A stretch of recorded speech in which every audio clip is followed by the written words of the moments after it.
Yo, what up? Welcome to another episode of the Oakland Warriors podcast. I'm Patrick, flying solo. And that was a feel-good win, if I ever saw one. The Warriors beat the Detroit Pistons 102-86 in a game that was decided pretty early on. There's been a lot of blowouts lately, either the Warriors blowing people out or them getting blown out. But this was a game that they definitely needed after a rough road trip, being back at home, having Steph back on the court after taking a day off with his hand issue. It was just nice, you know? It was nice to see progress in pretty much every facet of this team. Klay, he led the team with 21 points. He looked good. He looked strong. He looked active. He hit the floor a couple times on drives and on defense, and he got back up with no problems, no issues. So that's always a relief. Still, when I watch him go to the ground, I'm like, is he getting back up? Is he going to have a limp? And he doesn't. He looks strong. And that's really important moving forward. Klay was 6 for 13, 3 for 8 from 3, 6 for 6 from the charity stripe. And he had 4 assists and 3 boards. If you've forgotten, Klay never used to have assists, man. If he had 1 assist in a game, it would be like, wow, that's amazing. So that's good to see. It seems like he's more well-rounded at this point so far, but getting these reps with the other guys and in a game like this where they're already blowing out the Pistons, it felt like they could just keep running and running all day. And that was good. You know, after the road trip that they were just on, it's nice to just have that opportunity to get into a flow on both ends of the court. It was cool to see him get minutes with Wiggins and Poole, because I think those are the two guys, and I've kind of alluded to this, those are the two guys who are going to have the biggest adjustments in terms of getting used to Klay being on the court with him, and then also just getting used to Klay taking their minutes and their shots, to be honest. I felt like Poole looked better and more aggressive than he had in recent games. He went to the basket a lot more. He'd been settling for long threes. He attacked the basket, only got 1 free throw out of it. And honestly, he got blocked a couple times. But that's what he needs to do. And that's what this team needs him to do instead of just jacking up long distance threes nonstop. They need him to drive on people and keep people honest. Andrew Wiggins, he was 8 for 13, 3 of 7 from 3, 19 points plus 20. You know, I was going through some older episodes from last season, and it's funny because I had remembered, but I didn't realize how often I talked about Wiggins not showing that Maple Jordan athleticism that everybody had talked about he was supposed to have had in Minnesota. He didn't do that much last year, but this year he's super aggressive, showing off that athleticism. He had a really nice dunk on the break on a pretty sweet pass from Steph, and, you know, you love to see it. I don't know what it is. Maybe it's just the vibe on the team, the fact that they're so good. Maybe he's just more comfortable, whatever. But it's great to see him getting up there and putting pressure on the rim. Past Warriors teams have not had this many guys who could put that pressure on the rim. But now you have Wiggins, you have Kuminga to some extent, you have Wantascon Anderson, and of course you have Gary Payton II, who just kills the rim. Steph had a decent game, you know, 6 for 11, 4 for 8 from 3, 8 assists, 18 points. He did seem to like jam his finger on a pass towards the end of his night, and that was on his left hand. So he broke his left hand in the 2019-2020 season. He tweaked his right hand on this recent road trip, which made him sit out a game. And then he may have jammed a finger on his left hand in this one. Hopefully it's not a big deal. That would suck if he had to sit out. This week of games for the Warriors is a pretty nice set of games, a very winnable set of games, especially without Draymond. So hopefully he's all right. I'm sure there will be some reporting and questions post-game about that.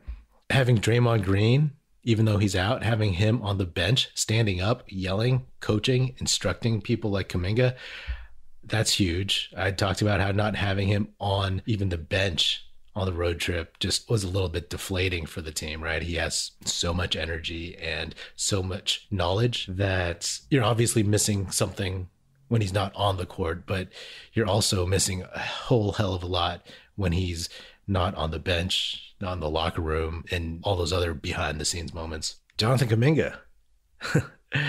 My favorite guy to talk about. He had his first double-double of his career. He had 12 points, 10 boards. Only shot 4 for 10, but he was 2 for 4 from 3 and 2 for 2 from the free throw line.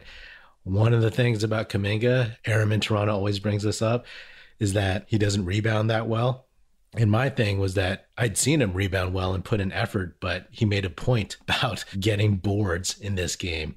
They said on the broadcast that Kerr had talked to him about that, and he definitely listened. You know, getting a double-double is a nice way to be like, hey, I can rebound. So that consistency, that motor, and making sure he puts in a high effort at all points of the game is something he's learning. And as a 19-year-old, he's just going to get better and better. And that's why, like, learning from guys, from future Hall of Famers, from dudes who have won 3 titles is a big deal. You know, that's the culture. But yeah, this was solid all the way around. Granted, the Pistons stink. You know, they're not as bad as they were when the Warriors played them in Detroit earlier in the season. But hey, they've gotten a little bit better. Cade Cunningham looks better. He started the season with an injury, and then when he finally started playing, he was a step slow. His shot was off. His timing, his rhythm was all off. But now he looks good out there. Again, this rookie class, I was texting with Aram in Toronto, and this class was always said to be a very, very excellent class. But it's shaping up to potentially be like an all-time classic draft class. You know, there's a ton of guys who in any previous year could have been vying for Rookie of the Year. And that's really crazy to see. And it's also crazy because I love the fact that we got one of them in Kuminga, and then we got a solid dude in Moses Moody, who's been tearing it up in the G League. Moody got some minutes tonight. Didn't shoot that great. He missed all 3 of his shots, but he hit his 4 free throws, and he was aggressive. You know, he was showing some of that confidence and trying out some things that he did in the G League. And that's what you want, especially in a blowout game where there's a bunch of garbage time.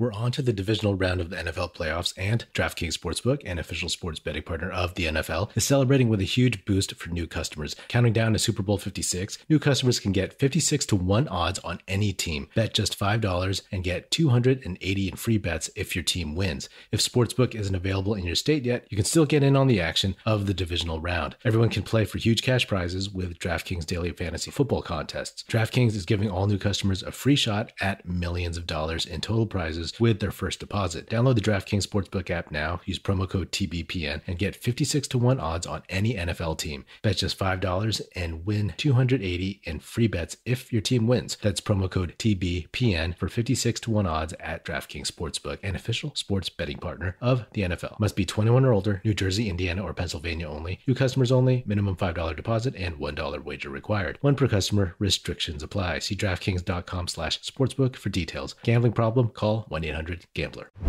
So right now the Warriors are 2.5 games behind the Suns, and they are 2 games. Wow, 2 games only ahead of the Grizzlies. I can't believe that. But we're in a sweet spot of the schedule, at least this week. Next week gets a little bit tougher. The rest of this week, it's Indiana and Houston. And then next week, it's Utah, Dallas, Minnesota, and then Brooklyn. All those games are gettable, especially if the Warriors start hitting their stride. I expect in this 2-week stretch that they're at home and that Draymond's out, that they will get more comfortable, especially just being back at Chase Center. A friendly crowd, good vibes. That's definitely going to help Klay and everyone else who's trying to get used to him. And once Draymond gets back, hopefully it's not too far down the road. But once he gets back, Klay knows how to play with him. That should come back relatively quickly, and everybody else knows how to play with him too. So these rough patches still have some here and there. You expect that, but start watching to see if they get a little bit more comfortable, if Klay starts knowing where guys are going to be, and if guys are going to start knowing where Klay's going to be, where he likes the ball, where his shooting pocket is, when Klay wants the ball, when Klay's hot, you know, all these things. I imagine, especially this week, that they'll start figuring some of those elements out. One thing, towards the end of the game, Klay was coming back in for his final run, and the cameras caught him on the sideline at the scorer's table doing this like knee exercise or this knee loosening warm-up thing. And I just have to point out that I totally do that. I do that every time I work out, every time I go running. It's something that I learned when I was in film school, not in a film class, but I took a Tai Chi class, and that was one of the first things they taught us. And if you've ever had knee pain or just rough moments with your knees, it's a very, very helpful warm-up, stretch, whatever you want to call it. I do it primarily after I run, just to keep things loose, but it also helps before, because your ligaments, your tendons, just, flex them a little bit, especially in that round motion where you can, it's not just moving forward and backwards, but like to the sides. So go check it out. I tweeted about it. So go check it out if you're at all curious, because people were like laughing, saying like, oh, Klay's crazy and stuff, but that is a legit thing. And when I saw it, I was like, oh, hell yeah. Hell yeah. But yeah, honestly, expect a different team after this homestand. And also, hopefully this means Steph is out of his funk, right? He got a little time off, healed up a little bit. Hopefully his left hand is fine and he's back out of that shooting slump. He'll still have some time to work that stuff out, but this is a good win. Like I said, classic feel good. Anyway, this has been another episode of the Oakland Warriors podcast. Be sure to subscribe wherever you get your podcasts. Feel free to hit me up on Twitter at Patrick Epino, Epino, or at Oakland Warriors. Check us out at oaklandwarriors.com. And be sure to tell your fellow Warrior fan friends to tune in and listen. The Oakland Warriors podcast is produced by National Film Society and is a part of the Basketball Podcast Network. And if you're so inclined, please do leave us a 5-star rating on Spotify and or Apple Podcasts. And on Apple Podcasts, leave us a review and say some nice stuff about us. That would be very much appreciated. That's it. Music in this episode provided by Paper Sun. Special thanks to Paul Amardo for production support. See you next time, and go Dubs.